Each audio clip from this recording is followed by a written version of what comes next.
Light house के guard ने Andy से कहा, एंडी, जब चंद घंटे पहले तुम मुझे मिले थे तब मैं इसी लाइट हाउस में आने के लिए अपनी बोट ढूंढ रहा था। एंडी ने लाइट हाउस के गार्ड से कहा, सर, मेरा बेटा बहुत बीमार है और मुझे हर हाल में अपने बेटे को हॉस्पिटल पहुंचाना है। एंडी की ये बात सुनकर लाइट हाउस के गार्ड ने एंडी और उसके बेटे को अपनी बोट में बिठाया और खराब मौसम के बावजूद जितनी जल्दी हो सकता था उतनी जल्दी एंडी और उसके बेटे को खुश्क जमीन तक पहुंचाया। खुश्क जमीन पर पहुंचने के बाद लाइट हाउस के गार्ड ने एंडी को हॉस्पिटल का पता बताया और वहां से वापस अपने लाइट हाउस की तरफ चल दिया। हॉस्पिटल पहुंचकर जब एंडी ने अपने साथ पेश आने वाला सारा वाकया हॉस्पिटल के डॉक्टर को बताया तो डॉक्टर ने एंडी से कहा, एंडी, तुम्हें जरूर कोई गलत फहमी हुई है क्योंकि तुम जिस लाइट हाउस की बात कर रहे हो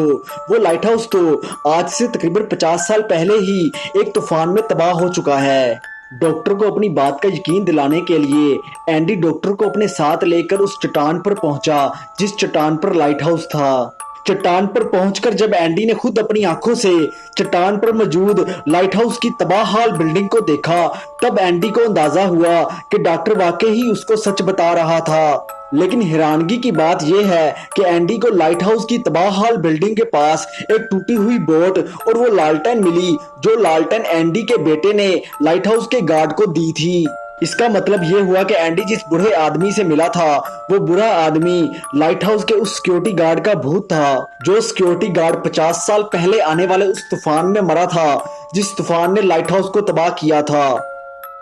उम्मीद करता हूँ कि आपको आज की वीडियो पसंद आई होगी। मिलते हैं अगली वीडियो में, तब तक के लिए